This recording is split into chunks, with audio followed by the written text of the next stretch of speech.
तो हेलो दोस्तों, कैसे हैं आप लोग। आई होप कि आप लोग अच्छे होंगे। तो आज का हमारा नेक्स्ट इंपॉर्टेंट क्वेश्चन है जो कि 2019 में 22 में और 24 में पूछा गया। ठीक है, बहुत आसान क्वेश्चन है। दिया है Mg से बनता है Mg2+। ठीक है, आगे दिया कॉपर 2+ से बनता है कॉपर। ठीक है, तो EMF ज्ञात कीजिए, मतलब विद्युत वाहक बल ज्ञात कीजिए।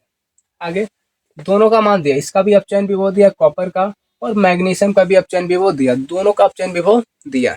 तो ध्यान दीजिए, सबसे पहले हम निकालेंगे मानक सेल विभव। क्या निकालेंगे? मानक सेल विभव। तो हल कर लेते हैं।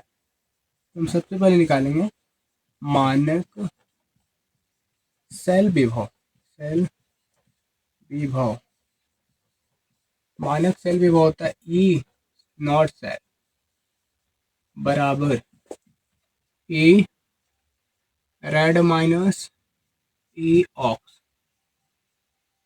देखिए, इसको कैसे याद कर लेना, बहुत बच्चे कंफ्यूज होते हैं कि कौन पहले होगा कौन बाद में होगा। तो ऐसे ध्यान दीजिए, ई रेड, रेड और ई ऑक्स। तो जो रेड होता है, देखते हैं कभी भी रेड जो होता है उसके पीछे हमेशा अगर ऑक्स हो, मतलब बैल हो, तो देखता है तो उसके पीछे भागता है। ठीक है ना। तो यहाँ पर रेड जो है, रेड हमेशा आगे रहता है और बैल जो होता है, मतलब ऑक्स जो होता है, पीछे रहता है। रेड दिखा रहा है रिडक्शन को, ऑक्स दिखा रहे हैं ऑक्सीडेशन को। ठीक है, हम मान रख देते हैं। तो पहले हमको पहचानना है किसका रिडक्शन हुआ है, किसका ऑक्सीडेशन हुआ है। ये कैसे पहचानते हैं? तो ध्यान दीजिए, ये पहले जीरो कहाँ गया? +2 में। तो जब भी ऑक्सीडेशन बढ़ता है तो ऑक्सीडेशन नंबर होता है, ऑक्सीडेशन होता है। ये पहले प्लस में था और बाद में गया जीरो में, तो ऑक्सीडेशन नंबर क्या हुआ? कम हुआ, तो इसका हुआ है रिडक्शन, रेड हुआ।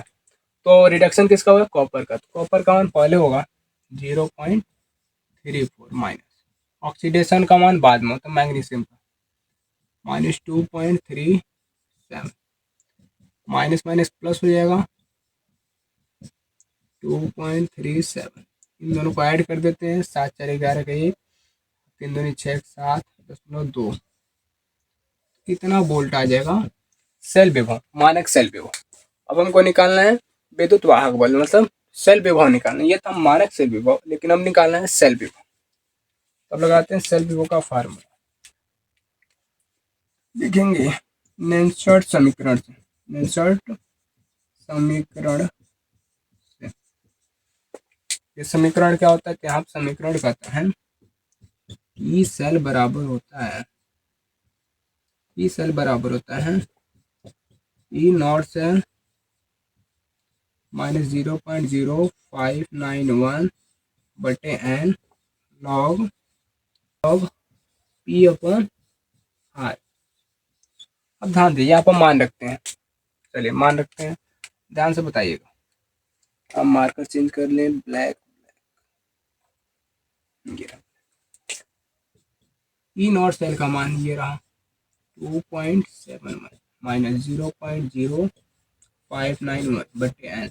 एन होता है इलेक्ट्रॉनों की संख्या जो स्थानांतरण हुआ है। तो वैसे देख सकते हैं आप, 2 का स्थानांतरण हुआ है, तो एन का मान हो जाएगा 2 लॉग पी, मतलब प्रोडक्ट की सांद्रता, मतलब उत्पाद की सांद्रता। उत्पाद हमेशा राइट साइड होता है, तो देख सकते हैं आप जो राइट साइड में है उसकी सांद्रता दिया है 0.1।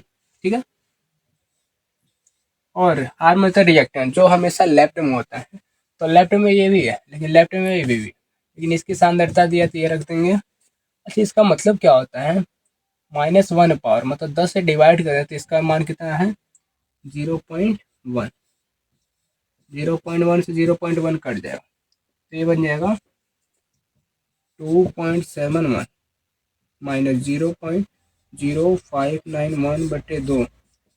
ये बन गया log 1, और log 1 का वैल्यू होता है 0। कितना होता है?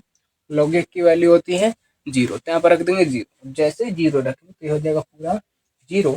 हमारा राइट आंसर जो आएगा 2.71।